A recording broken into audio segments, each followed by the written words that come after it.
Hello dear students, this is Science Preparatory assignment number 2 for preparing you for the second terminal examination, and today we will discuss chapter number 5 and 6. Now chapter number 5 is for oral exam only, it will not be included in the written exam. ये chapter number 5 जो है ये सिर्फ oral exam में ही मैं आपको पूछूंगी, ये written exam में नहीं आएगा. So ये clues वाला रहने दो. Oral exam के लिए आप ये कर लेना HOTS. Which is the largest organ of our body? हमारी बॉडी का सबसे बड़ा ऑर्गन, लार्जेस्ट ऑर्गन कौन सा है? The largest internal organ is the liver. So body का लार्जेस्ट इंटरनल ऑर्गन कौन सा है? लिवर. लिवर लार्जेस्ट ऑर्गन है. Now check point. Fill in the blanks. We have dash sense organs. कितने sense organs होते हैं? 5 sense organs. Many organs together form an organisms. अगर बहुत सारे organs मिल जाएं, इकट्ठे हो जाएं तो वो क्या बनाते हैं? Organism बनाते हैं. The skeletal system is made up of a large number of bones. जो skeletal system है हमारा वो किस चीज़ से बना हुआ होता है? Bones से. Bones एक साथ मिलके skeletal system बनाती हैं. All the muscles in our body together form the muscular system. So muscles मिलके कौन सा system बनाती हैं? Muscular system. The food travels to the stomach from the mouth through the food pipe. So food जो है वो mouth से stomach तक कैसे पहुँचता है? Food pipe से. Now HOTS. Why do we have hair in our nose? हमारी nose में hair क्यों होते हैं? Hair in our nose keeps harmful particles out of the body system. So जो nose में hair होते हैं वो harmful particles को हमारी body system से बाहर रखते हैं. Now why should we not breathe through our mouth? हमें अपने माउथ की हेल्प से ब्रीथ क्यों नहीं करना चाहिए?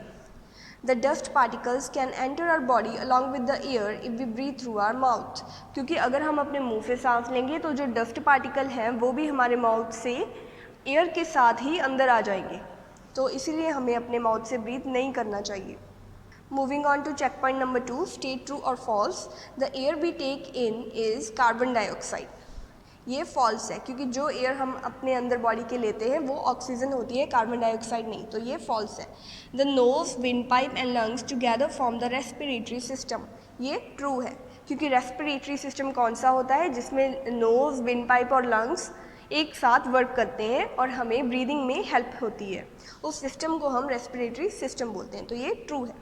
Nerves take information from different parts of your body and send it to the spinal cord. ये फॉल्स है क्योंकि जो नर्व्स हैं वो इन्फॉर्मेशन तो लेती हैं डिफरेंट बॉडी पार्ट से, बट उसको ब्रेन में बाद में सेंड करती हैं, स्पाइनल कोड में सेंड नहीं करती. स्पाइनल कोड का इन्फॉर्मेशन के साथ कोई लिंक नहीं होता, तो ये फॉल्स है. Now the heart pumps blood to different organs of our body. ये ट्रू है. हार्ट का काम क्या होता है? ब्लड को बॉडी के डिफरेंट पार्ट्स तक पंप करना. Now the skin removes urine from our body. ये false है. Skin urine को remove नहीं करती, skin sweat को remove करती है हमारी body में. Now come to tick the correct answer. This sense organ help us to feel things. So हम चीज़ों को feel किस organ की help से करते हैं? Skin की help से. Skin helps us to feel things. Many similar cells join together to form an tissue. बहुत सारे सेल्स एक साथ मिलके टिश्यू बनाते हैं. This organ system is responsible for throwing waste out of the body. So body में से waste निकालने के लिए कौन सा सिस्टम होता है responsible? Excretory system. So you will put a tick on excretory, और ये आपको ऑरली याद भी करना पड़ेगा, excretory. The function of this organ is to pump blood. So blood pump कौन सा ऑर्गन करता है? Heart. This organ system keeps our internal organs safe. So हमारे internal organs को सेव करने का काम कौन सा सिस्टम करता है? Skeletal system. Now unjumble the words to get the answer. The water from food is absorbed in this organ. So जो water है हमारे food का, food में से जो water होता है वो कौन सा organ absorb करता है? Large intestine. Now we chew for food in this organ. हम कौन से organ से जो food है उसको chew करते हैं? Mouth से. Churning of food take place in stomach. जो food की churning है वो कहाँ पे take place करती है? Stomach में. Tiny tubes that carry blood through the body. उन tubes को क्या बोलते हैं जो blood को carry करती हैं body में? Blood vessels. This organ stores urine. उस organ को क्या बोलते हैं जो urine को स्टोर करके रखता है? Bladder. Now read the clues and find the matching organs. सो ये भी आप ऑरल वाले टेस्ट में रहने देना. Now let's come to short answer question. ये आपको ऑरल वाले एग्जाम में आएंगे. This will be included in your oral exam. Now name the 5 sense organ. 5 sense organ कौन से होते हैं? Eyes, ears, nose, tongue and skin. What do you mean by digestion of food? Digestion of food किसे बोलते हैं? The process of breaking down of food into smaller components that can be easily absorbed by the human body is known as digestion of food. So उस process को हम digestion of food बोलते हैं, जिससे हम जो फूड है उसको स्मॉलर मॉलिक्यूल्स और कंपोनेंट्स में ब्रेक कर देते हैं और उसको जो हमारी बॉडी है वो ईजिली अब्जॉर्ब कर लेती है. उसको हम बोलेंगे digestion of food. Now name the organs of our digestive system. Digestive system के कौन कौन से ऑर्गन्स होते हैं? Mouth, food pipe, stomach, small intestine, large intestine and anus are part of our digestive system. Now, how do we inhale and exhale? Our respiratory system help us to inhale oxygen and exhale carbon dioxide.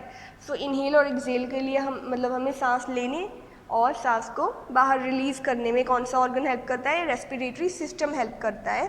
Respiratory system की help से हम inhale करते हैं oxygen को और release करते हैं या फिर एक्सेल करते हैं कार्बन डाइऑक्साइड को. Now what is the role of blood vessels in our body? Blood vessels carry blood through the body. Blood vessels blood को पूरी बॉडी में कैरी करती हैं. Why is it important to throw out waste products from our body? So हमारी body में से waste products को बाहर निकालना क्यों ज़रूरी होता है? This waste can create toxins, क्योंकि ये वेस्ट टॉक्सिन्स प्रोड्यूस कर सकता है. This is why it is important to throw out waste products from our body. इसीलिए इंपॉर्टेंट है कि वेस्ट प्रोडक्ट्स हमारी बॉडी में से बाहर निकल जाएं. Now 7th question is name the organs of our nervous system. Nervous system के कौन कौन से ऑर्गन्स होते हैं? Brain, spinal cord and nerves are organs of nervous system. So brain, spinal cord और नर्व्स नर्वस सिस्टम के organs होते हैं. Now define reproduction and breathing. So first, reproduction क्या होता है? The process of producing babies from parents is called reproduction. So इसको बोलते हैं रिप्रोडक्शन. ब्रीदिंग क्या होता है? The process of taking in oxygen and giving out carbon dioxide is called breathing. Now last question is what is circulatory system? Circulatory system क्या होता है? The heart, blood and blood vessels together form the circulatory system. Circulatory system में कौन कौन से organs होते हैं? Heart, blood और ब्लड वेसल्स. ये एक साथ मिलके क्या बनाते हैं? Circulatory system. Now let's discuss chapter number 6, keeping safe. Now this chapter will be included in the written exam. ये आपको written exam में आएगा, तो इसे ध्यान से समझ लो. Hots. Question is why should we not burst crackers? हमें crackers क्यों नहीं चलाने चाहिए? पटाखे क्यों नहीं फोड़ने चाहिए? Answer is because they cause air pollution. क्योंकि वो air pollution करते हैं, मतलब air को pollute करते हैं, साफ हवा को गंदी बना देती है. Now second question is who is a jaywalker? Jaywalker कौन होता है? A person who walks on the part of the street intended for vehicles instead of the part designated for pedestrians. So jaywalker वो होता है जो इंसान उस जगह पे वॉक करे, उस जगह पे चलने लग जाए जो व्हीकल्स के लिए होती है. मतलब रोड की बात कर रहे हैं हम.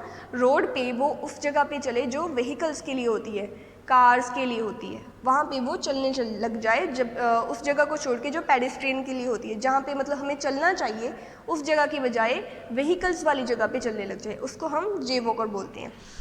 Now check point, state whether true और false. We should not eat at regular intervals. This is false, क्योंकि हमें रेगुलर इंटरवल्स पे खाना चाहिए. So we should not touch any electrical item with wet hands और बेयर फुट. ये आप सभी को पता ही है, ट्रू है. हमें कभी भी जो गीले हाथ, वेट हैंड से इलेक्ट्रिकल आइटम्स को हाथ नहीं लगाना चाहिए. Always use a footpath to cross the road. ये भी आप सभी को पता ही है. सो ये फॉल्स है, क्योंकि फुटपाथ जो है वो रोड को क्रॉस करने के लिए नहीं होता. रोड को क्रॉस करने के लिए ज़ीब्रा क्रॉसिंग होती है, ठीक है. We should always play on the road. ये फॉल्स है, हमें कभी भी रोड पे प्ले नहीं करना चाहिए. It is very important to keep a watch on the road while crossing it. ये ट्रू है, हमेशा रोड को हमेशा लेफ़्ट और राइट देख के ही क्रॉस करना चाहिए, तो ये ट्रू है. Now can you name 2 junk foods? क्या आप 2 जंक फूड्स के नेम बोल सकते हो? Burger and pizza. Burger and pizza are 2 junk foods, ठीक है. Now tick the correct answer. Eating nutritious food protect us from falling ill. अगर हम nutritious food खाएंगे तो वो हमें falling ill मतलब बीमार होने से बचाएगा. Now we should not touch the falling with wet hands. कौन सी चीज़ों को गीले हाथों से वेट हैंड से टच नहीं करना चाहिए? इलेक्ट्रिक अप्लायंसेस को. We should always walk on the dash while on the road. So हमें जब भी हम रोड पे चल रहे हो तो हमें फुटपाथ को यूज़ करना चाहिए. The area of the road painted with broad white stripes is known as zebra crossing. So black and white जो रोड पेंट होता है उसको हम क्या बोलते हैं? Zebra crossing. Now let's come to the fill in the blanks. Dash means keeping away from harmful situations, risk or danger. कौन सी चीज़ का मतलब होता है कि harmful situation, risk और danger से दूर रहना चाहिए? कौन सी चीज़ का मतलब होता है? सेफ्टी का. सेफ्टी का ये मतलब होता है. Always use zebra crossing to cross the road. Road को क्रॉस करने के लिए हमें हमेशा zebra crossing यूज़ करनी चाहिए. We should never eat dash without an elder's or doctor's advice. सो हमें एल्डर्स और डॉक्टर की एडवाइस के बिना क्या नहीं खाना चाहिए? मेडिसिन नहीं खानी चाहिए. खुद से ही कोई भी मेडिसिन उठा के कभी भी नहीं खानी चाहिए. The dash means immediate help given to an injured person. तो एक इंजर्ड पर्सन को जो इमीडिएट हेल्प मिलती है उसको हम क्या बोलते हैं? First aid. A tunnel under the road that is used by pedestrians is called Subway. So road के अंदर जो एक टनल बनी हुई होती है, कभी आपने देखी होगी, वो पेडेस्ट्रियंस के लिए होती है. जो पैदल चलने वाले लोग हैं उनके लिए बनी होती है. उसको क्या बोलते हैं हम? सबवे. नाउ यहाँ पे आप ये टेबल बना सकते हो, वैसे ये एग्ज़ाम में नहीं आएगा, सो ये रहने देना. नाउ शॉर्ट आंसर क्वेश्चन, ये इंपॉर्टेंट है. How does food protect us from illness. Food हमें प्रोटेक्ट कैसे करता है इलनेस से? Food contains nutrients that protect us from illness. क्योंकि फूड में न्यूट्रिएंट्स होते हैं, वो न्यूट्रिएंट्स हमें इलनेस से बचाते हैं. The second question is why should be cross the road at the zebra crossing. हमें ज़ीब्रा क्रॉसिंग पे ही रोड को क्यों क्रॉस करना चाहिए? Because it is safe for pedestrians to cross the road at the zebra crossing. क्योंकि ये safe है, इससे हमें कोई व्हीकल नहीं हिट करेगी और हम एक्सीडेंट से भी बचे रहेंगे. So because it is safe for pedestrians to cross the road at the zebra crossing. Now third question is why does the first aid box help an injured person. How does a first aid box help an injured person. First aid box एक injured person की help कैसे करता है? First aid box contains things needed to give immediate help to an injured person. First aid box में वो सारे important चीज़ें होती हैं, थिंग्स होती हैं जो एक इंजर्ड पर्सन को इमीडिएट हेल्प देने में यूज़ होती हैं. मतलब उसमें सारा कुछ होता है, बैंडेजेस, मेडिसिन, सभी कुछ. तो वो एक इंजर्ड पर्सन की हेल्प करने में हमें हेल्प होता है. So that's all for today.